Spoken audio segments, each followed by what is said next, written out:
예, 더불어민주당 이재명 후보와 국민의힘 윤석열 후보, 정의당 심상정 후보와 국민의당 안철수 후보가 오늘 오전 한 포럼 행사에 나란히 참석했습니다. 20대 대선 대진표가 완성된 후에 네 후보가 한자리에 모인 것은 이번이 처음이었는데요. 어떤 이야기가 오가는지 짚어보도록 하겠습니다. 이 시각 정치권 이슈는 이강윤 정치평론가와 함께 자세히 짚어보겠습니다. 어서 오십시오. 안녕하세요. 예, 네 사람이 처음 이제 한 자리에 모였는데 이 자리에서 각기 다른 공약을 내놓았습니다. 일단 어떤 후보의 어느 공약이 좀 눈에 띄셨는지요? 네, 우선 두 사람을 꼽고자 합니다. 이거는 뭐 언론사에서 사회 공헌 성격의 포럼인데요. 포커스가 좀 맞춰져 있죠. 기후 위기 그리고 청년 문제, 지역 불균형 해소하자 이렇게 딱 정해져 있습니다. 예. 오늘 네 사람이 대진표가 확정되고 나서 처음으로 한 자리에 모였는데 함께 연단에 서서 뭐 서로의 의견에서 코멘트를 하거나 그러진 않았고요. 각자 정해진 순서에 따라서 자기 공약, 평소의 생각을 발표하는 자리였기 때문에 논전 같은 건 없었습니다. 다만 이제 본격적으로 정책 경쟁이 시작되는구나 이런 건 있었죠. 우선 이재명 후보 같은 경우는 전환적 공정 성장을 하자. 조금 말 제목만 들어서는 바로 떠오르지 않는 감도 좀 있으실 텐데요. 예.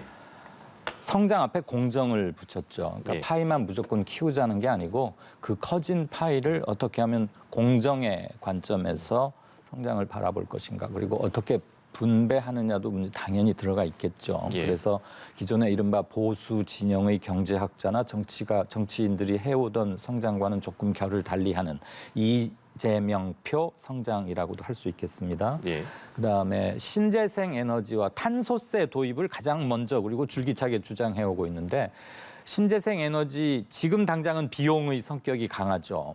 효율도 조금 떨어지고 석탄이나 화석연료 떼서 발전하면 빨리 되고 뭐 모든 패러다임이 거기에 맞춰져 있으니까. 그렇지만 지금 거기에 안주해서는 우리 영원히 뒤처진다. 그러니까 좀 아프더라도 빨리 하자라는 거고. 그래서 에너지 패러다임을 완전히 변화시켜야겠다. 그리고 자신은 준비 많이 했다. 이런 거 역시 또 한 번 강조했습니다. 기본적으로 새로운 걸 내놓은 건 없고요. 그동안에 기회에 있었던 토론이나 이런 데서 강조해왔던 걸 다시 한번 정리를 했는데 오늘도 역시 기본소득과 기본주택 이런 거 강조함으로써 청년 문제, 이 포럼 자체가 청년에 상당히 포커스가 돼 있잖아요. 거기에 부응했고요. 반면에 윤석열 후보는 문재인 정부의 탈원전 정책은 일종의 포퓰리즘이다. 이렇게 또 한 번 지적하고 비판했습니다. 그런데 사실 문재인 정부의 탈원전은 좀 억울하고 고생을 많이 하는 측면이 있어요. 실은 탈원전은 아직 시작되지도 않았거든요. 예. 그리고 원전 발전량은 조금씩 늘고 있습니다. 그리고 앞으로도 4, 5년간은 더 늘 수밖에 없는 현재 건설 중인 게 있기 때문에. 예. 그리고 한 50년 후쯤에 시간표가 맞춰져서 그때부터 원전을 조금씩 줄여가자는 건데 지금 막 뭘 줄인다는 듯이 공격들을 일부 해대서 특별히 관심을 쏟지 않으신 분은 원전 발전 비중이 막 줄어드는 걸로 오해하고 있는데 그 점은 다시 한번 바로 잡아드립니다. 이건 팩트의 관계니까요. 어쨌거나 윤석열 후보는 탈원전 포퓰리즘은 자신이 집권하면 폐기하겠다. 그러니까 문재인 정부가 세워놨던 탈원전 프로그램 시간표는 없애겠고 대신 한국형 스마트 미래형 원전을 개발하겠다. 그러니까 기존에 왜 보셨지 않습니까? 커다란 도움이 있는 우리나라 동해안 벨트나 전남 영광 이런 데 있는 그 고답적인 의미의 그런 거 말고 훨씬 규모 작고 사용 후 해결료 문제에서도 조금 기술적 진전이 이루어진 스마트형 미래 원전으로 가겠다. 어쨌거나 원전은 함으로써 클린 에너지 성격을 더 많이 하겠다. 원전이 탄소 발생은 좀 줄어드는 거 아니냐 그런 관점을 택하고 있죠. 윤석열 후보는 그걸 강조했고요. 심상정 후보는 평소에 강조해오던 관점 그대로 진보적 관점에서 청년 문제 이런 것들에 대해서는 다시 한번 정리를 했습니다. 예. 특검 얘기가 다시 나와가지고요. 네. 안 다뤄볼 수가 없겠는데 일단 뭐 입장 차이를 뭐 좁히지는 전혀 못했습니다. 이재명 후보는 대장동 특검 강력하게 요구하겠다. 그리고 윤석열 후보는 특검을 받아야 대선을 치를 것이다. 뭐 이런 상태라면 여야가 합의할 가능성은 크지 않아 보이는데요. 어떻게 전망하십니까? 오늘 아마 이 시간 이후로 별 정치권에서 특별한 뉴스가 나오지 않는 한은 이게 오늘의 정치권 가장 빅 뉴스가 아닐까 싶은데 방금 앵커께서 짚어주신 대로 여야가 서로 뭐 장이야 멍이야 이렇게 장기는 재밌게 두려고 하는 것 같은데 외통수로 몰리는 것도 아니고 그렇다고 그럼 따로 우리 얘기합시다. 이렇게 바로 협상 테이블로 가는 것도 아니에요. 예, 예. 그런데 제가 주목하는 것은 이재명 후보가 현재의 답보 상태 네. 또는 뭐 어떤 혹자는 이런 표현도 하더라고요. 늪에 빠져 있는 것 같다. 아시다시피 늪이란 빠져나오려고 애쓰면 자칫하면 더 빨려 들어가는 성격이고 대장동이 그렇습니다. 예. 대장동에서 무슨 특별한 뭐가 잘못된 게 있다거나 이런 거라기보다는 대장동을 둘러싼 사람들의 막연하지만 어떤 인식, 예. 뭔가 있는 거 아니야? 그리고 왜 그런 일이 생긴 거야? 어떻게 그 조그마한 무슨 분당이나 일산만한 뭐 어마어마한 신도시를 만드는 과정에서 몇 천억의 이익이 발생하고 이게 아니잖아요. 예. 대장동은 저도 성남에 살고 있습니다만 그냥 조그만 행정구역이 하나고 아파트 단지로 치면 5개밖에 안 돼요. 예. 별로 크지도 않은 데인데 예. 무슨 미니 신도시도 아닌데 거기서 몇 천억의 이득이 땅 팔아서 몇 천억, 집 팔아서 한 4, 5천억. 그래서 거의 8, 9천억에 육박한다는데 이게 왜 몇몇 사람에게 이렇게 가야 하고 그 과정에서 무슨 일이 있었던 거야라는 게다가 LH 사태에서 빚어졌던 또는 조금 더 거슬러 올라가면 촛불 정부 하에서 아파트 가격이 2배씩 폭등하면서 안 그래도 부동산 문제로 막 사납고 힘들어하던 차에 이런 게 터지니까 예. 뭉뚱그려서 지금 여기 다 와 있는 거거든요. 정치, 경제, 사회 문제예요. 예. 세 가지 다. 그래서 안 되겠다. 백약이 무효라고 많은 다른 얘기를 하고 다른 정책을 제안하고 해도 지지율에 물론 오늘 오후에 나온 어떤 NBS 조사에서는 조금 변화된 양상의 조짐은 보입니다만 이따 예. 말씀드릴 기회 있으면 이따 하겠고요. 이재명 후보로서는 특단의 대책, 빨리 대장동을 털고 가자. 예. 그래서 전에 한 일주일 전쯤에는 조건부 특검이었잖아요. 그렇습니다. 부산저축은행 대출 건까지 포함해서 당시 중앙대검중수부 1과장이었던 윤석열 검사는 왜 대장동 팀에 돈 대출하는 거 그거 제대로 수사를 안 했어. 예. 이거 함께 하자 그랬는데 오늘은 그것도 별로 강조하지 않아요. 그러니까 예. 자 우선 빨리 나부터라도 해서 이 건을 빨리 털자라는 건데 특검이 만능은 아닙니다. 다만 사람들이 특검으로라도 해봐야 되는 거 아니야라는 쪽에 조금 더 여론조사 같은 걸 해보면 많이 나오니까 좋습니다. 특검에 간다고 뭐가 다 해결되는 무슨 자판기 동전 넣으면 약속한 커피가 나오는 그런 자판기는 아니지만 예. 이렇게라도 해서 대장동 건에 관한 한 나 이재명은 국민적 의혹을 해소하기 위해서 할 만한 모든 걸 다 했다. 그리고 나서는 할 말이 생길 거 아니에요. 예. 자, 할 만큼 했고 검찰에서도 했고 특검에서도 했는데 더 이상 저의 직접적 관련은 안 나왔고 여러분이 많은 의문이라고 생각하는 것 중에 뭐는 이만큼이라도 됐습니다. 이제 저를 좀 믿어주십시오. 이런 말을 하기 위해서라도 필요한 거고요. 예. 윤 후보 층에서는 그거 뭐 너무 당연한 말을 했어요. 받아야 선거 치르는 것 아니냐. 그 말은 맞습니다. 이건 어떻게 보면 이재명 후보를 도와주는 말이기도 한데 원론적으로는 아직은 윤 후보 측에서 이걸 좋다. 그럼 하자. 여야 지금 그 검찰 수사 이건 이렇게 하고 양당 대표가 만나서 특검법 당장 합의를 해야 되는 거 아니겠어요? 예, 예. 뭐 문안 때문에 합의가 안 되는 건 아닐 겁니다. 의사만 진정성이 확인이 되면 지금이라도 할 수 있는데 예. 예. 우선 당장에 서로 말만 이렇게 오갈 뿐 고공존으로 말은 오가는데 직접 그것을 현실화시키기 위한 것은 우선 당장은 이루어지진 않아요. 그러나 이재명 후보가 다시 한번 이것을 정식으로 제기하고 나온 마당에는 논의는 훨씬 앞당겨 줄 수 있다고 보고 예.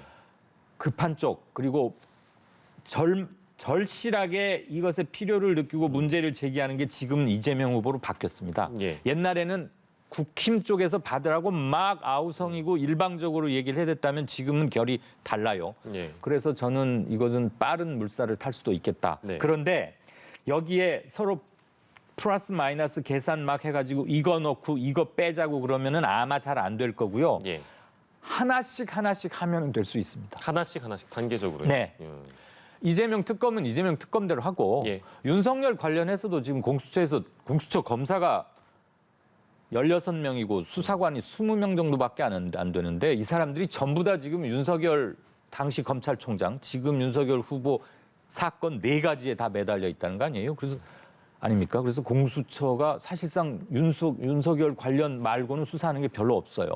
그렇다고 보면 특검을 해서라도 하자고 이재명 특검, 윤석열 특검 할 수도 있죠. 정치가 합의에 따라서는 남자를 여자로 바꾸는 것 말고는 웬만한 건 다 할 수 있으니까 이건 의지의 문제입니다. 예. 저 특검은 늘 말만 주거니 받거니 하고 제목에 한번 몇 시간 장식하다 들어가는 듯이 보였는데 지금은 좀 양상이 달라질 것 같습니다. 그렇군요. 그런 전망을 주셨고요. 민주당 얘기를 해볼 건데 선대위 출범 보름이 됐습니다만 당내에서는 이거 위기다, 네. 비상 상황이다.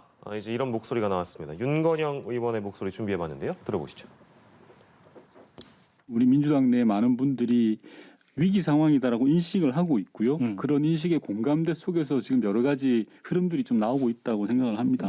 선거는 전 절박한 사람이 이긴다고 생각합니다. 얼마나 절박하게 선거에 임하느냐, 네. 태도가 절반 이상이라고 생각하고요. 아울러서 현장에 답이 있다고 생각을 하는데 네, 따라서 그래요.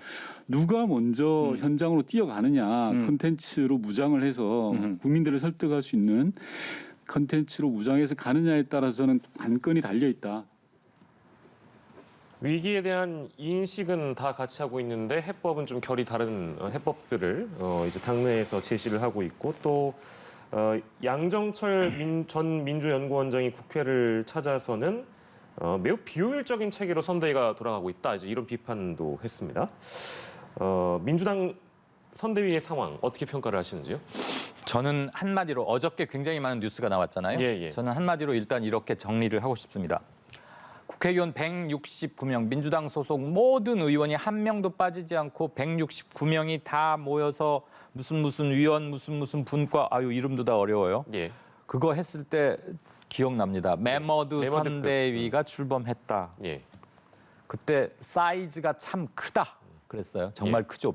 의원 169명이 참여하는 선대위는 대한민국 헌정사상 처음이고 없었죠. 저는 그 말이 그거 출범한 지 한 달 가까이 돼가죠 벌써. 예. 이렇게 바뀌었습니다. 사이즈만 컸다. 사이즈만. 예. 가장 큰 문제점은 일하는 사람은 없었고요. 표는 지역과 현장에 있습니다. 의원 전국을 막 원칙 있게 가서 운동을 해야 될 거 아니에요. 예. 그럼 지역구 선거죠. 그게 250개 선거구니까. 예. 지역과 현장에 있는데 어제 양정철 전 민주연구원장 등등 많은 사람, 아까 조금 전에 윤건영 의원도 예. 싱크가 나왔고요. 이구동성으로 하는 말이 일하는 사람은 없고 예. 선대위 그냥 여의도에 모여서 여론조사 표만 이렇게 보면서 걱정들만 하고 있다. 문제 중에 하나는 이거였던 것 같습니다.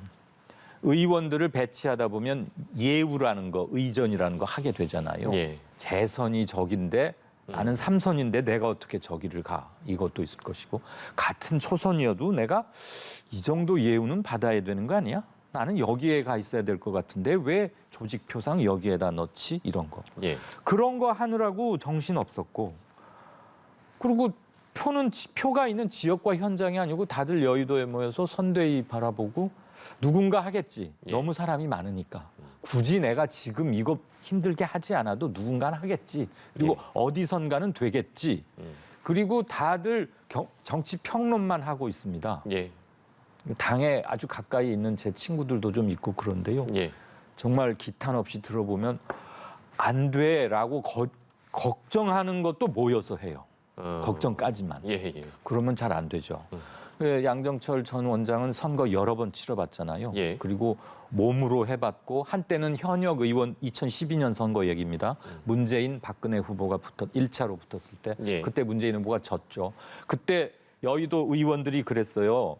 문재인 후보 측 주변의 삼철 물러나라. 예. 그래서 이호철, 전해철, 양정철 3명 이선 후퇴도 하고 그랬어요. 그런 거 다 겪어본 사람이면서 지난 선거 2017년 선거에는 광흥창 팀을 이끌면서 누가 보아도 이 정권 출범의 1등 공신인데 선거 많이 해봤죠. 예. 빛 안 보면서도 해봤고 앞에 나와서 총 떼면서도 해봤는데 그 사람 눈에 딱 이거 비효율의 극치다. 사람은 많은데 일은 되는 건 없고 그다음에 컨트롤 타워가 없다 이런 말 했잖아요. 예. 확실하죠. 누가 누구를 컨트롤을 하겠어요. 의원들이 모여 있는데 그럼 선수 또는 당 대표 지금 마땅히 없어요. 한 일각에서는 뭐 이해찬 전 대표 얘기도 나오고 그러는 것 같은데 예. 기자들도 묻더군요. 글쎄요. 잘 하실 겁니다. 호통도 잘 치시고 뭐 그분 따라갈 사람은 없겠지만 그렇다고 예전 시험 치신 분을 올 수능 시험에 또 부른다? 그것도 조금 그렇긴 할 거고. 예, 예. 그러면 자생력이 없잖아요. 그때 맞는 사람들이 와서 제 역할을 하는 것이지 예. 급하다고 옛날 할머니 제사 그거 안 되는 거죠. 그래서 저는 절박하다, 그다음에 긴장감이 없다, 이 쓴 소리들 오가고 하는데 좀 정신 차원에서 변화는 있을 거라고 생각합니다. 예. 일단 매머드이기도 했던 그 사이즈의 문제가 아니고 일하는 조직으로 지금이라도 바꾸자는 얘기가 벌써 안에서 터져나오고 있으니까 예, 예. 국힘도 지금 선대위 출범 가지고 상당히 내홍을 앓고 있는데 민주당은 한 달 먼저 대선 후보를 뽑았음에도 한 달간 허송했다고 볼 수도 있어요. 예. 늦었다고 생각할 때가 제일 빠르다는 뭐 속담도 있긴 합니다만 조만간 무슨 변화가 있지 않을까 예. 그런 예측은 좀 가능합니다. 알겠습니다. 뭐 선대위 전면에는 일단 나서지 않을 거라고 선을 그었습니다만 네. 양정철 역할론 내지는 앞서 말씀하신 이해찬 전 대표의 등판론까지 아무튼 나오고 있는 걸 보니 네. 위기는 위기다라는 어떤 인식을 당내에서 하고 있는 것 같고요. 예. 그리고 오늘 오후 4시에 이재명 후보가 초선 의원들 만나서요 간담회를 가질 예정이라서 만약에 이 자리에서도 선대위를 어떻게 또 개편을 할 것인가 이제 그런 논의가 나올 것 같습니다. 저희가 이제 다음 주제로 얘기해봐야 될 건 열린민주당과 민주당의 당대당 통합 이 문제인데요. 일단 어떻게 전망을 하십니까? 잘 될까요? 크게 안 될 이유라거나 두 당이 합치는데 해결해야 할 난제가 산더미처럼 쌓여 있는 것 같지는 않습니다. 예. 두 당의 뿌리는 거슬러 올라가면 같다고 보여지고요. 추구하는 이념이나 그리고 있는 미래의 사회상, 대한민국의 상도 크게 다르지는 않다고 봅니다. 예. 그리고 뭐 열린민주당 열린민주당 맞습니다. 죄송합니다. 예. 하도 오랜만에 정식 당명을 부르려다 보니까 저도 예. 잠시 열린민주당이 뭐 대선 후보를 따로 내놓고 있는 것도 아니고 하니까 그런데 사실 민주주의의 관점에서 보면 태어나지 말았어야 할 정당이라고 저는 생각을 합니다. 이게 위성정당 경쟁을 하는 차원에서 만들어졌고 정의당 등 그 비례대표 문제를 원칙은 잘 해보고자 표의 등가성 이런 것들을 훨씬 있는 그대로의 민심을 반영하자고 해서 나왔던 건데 이상하게 비틀어지면서 왜곡된 기형아처럼 나왔고 그러니까 그 대응 차원에서 더불어민주당에서도 시민들 위주로 당을 하나 만들어서 지금 열린민주당이 된 거 아닙니까? 그렇습니다. 그 과정에서 비례대표 의원수도 이렇게 뭐 나눠 가지는 형국이 됐고 최대의 정치적 의석의 피해자는 정의당이 됐습니다만 전 참 아픈 대목입니다. 예. 지금 뭐 다들 대선 때문에 신경을 쓰고 있는데요. 이건 정치학 교과서에서도 한 줄 기록이 되어야 하고 반성되어야 할 것이라고 봅니다. 그렇다고 보면 선거를 앞두고 부랴부랴 일손 하나라도 더 필요하니까 양쪽에서 똑같은 일로 쓰느니 하나로 합치면 송곳이 뚫을 수 있는 건 끝이 뾰족해서잖아요. 생각을 같이 하는 두 당을 모아서 끝을 뾰족하게 만들자고 하는 건 알겠는데 민주주의를 원칙대로 교과서대로 회복시킨다는 차원에서도 반성은 하면서 합쳤으면 좋겠고요. 예. 둘은 지지율 등에서 그리고 대선 자꾸 시간이 가고 벌써 올 연말에 들어서면 분위기는 또 달라 있을 거란 말이에요. 예. 그때도 지지율에서 팽팽하거나 뭔가 승부를 예측하기 힘들면 너무 다급해서라도 당연히 합치게 될 겁니다. 예. 근데 뭐 서류 선관위에 등록된 두 정당 이름을 A로 하나하나 그건 큰 의미가 없고요. 두 개를 합쳤을 때 A 플러스 B의 다시 또는 시너지가 있어야겠죠. 그냥 둘의 뭐 의석의 송합 이건 안 될 것이고 둘이 합쳐서 시민들에게 유권자들에게 무엇을 내놓을 수 있을 것인가. 예. 그냥 둘이 다시 뭐 사촌지간인데 다시 큰 집으로 모여서 울타리 하나 합쳤습니다. 이거는 아무런 의미가 없죠. 예. 그럼 처음부터 왜 갈라졌는데? 라고 물으면 할 말이 없잖아요. 예. 그런 점에서 일정 부분 반성이 포함된 그리고 둘이 합쳐서 문민정부 또는 민주당 정부 제4기를 만들어서 어떠한 점을 어떻게 바꾸겠다. 이런 거라도 분명히 있어야지 그나마 명분이 쓴다고 생각하고요. 이렇게 하면 범보수 진영에서도 달리 무슨 움직임이 충분히 있을 수 있겠죠. 네, 그거 거기가 뭐 지금 뭐 합칠 또 다른 당이 있는 건 아니지만 예. 저는 반드시 있고 김동연 후보를 두고도 예. 윤석열 후보 측과 이재명 후보 측에서 무언가 대쉬하는 모션도 나올 수 있으리라고 봅니다. 이 열린우리당 통합과는 별개로요. 예, 알겠습니다. 자, 그리고 국민의힘 여전히 선대위 출범을 하지 못하고 있는데 네. 김종인 전 위원장과의 어떤 조율 과정에서 진통을 겪고 있습니다. 이준석 국민의힘 대표가 오늘 오전 라디오에 나와서 어떤 언급을 했는지 좀 들어보시죠. 말하자면 김명준 전 비대위원장이 바로 내 밑에 지금 조직도상으로 그러는데 그건 난 받아들일 수 없다. 한마디로 이러는 거네요. 뭐 그런 갈등이 있는 것처럼 좀 비춰집니다. 예. 그리고 지금 김종인 원톱 선대위에 대해서는 지금까지 한 번도 그거 외에 다른 옵션을 고려해보지 않았기 때문에 지금 그것을 포기하는 것도 후보한테는 불가능합니다. 그렇기 때문에 결국은 김종인 위원장의 의중이 조금 더 많이 반영되는 형태로 타협이 이루어지지 않을까. 결국은. 김종인 원톱 선대위는 어느 정도 기정사실화되어 가고 있는 분위기에서 약간 조율이 필요한 부분이 이제 김병준 전 비대위원장의 합류 여부인데 네. 김종인 전 위원장이 반대하는 뉘앙스의 그런 예. 인터뷰를 이준석 대표가 한 겁니다. 만약에 반대한다면 김종인 위원장은 왜 반대를 한다고 봐야 될까요? 그 배경은 뭘까요? 그 김종인 전 비대위원장 직함이 비슷한 분들이 많아서 조금 예.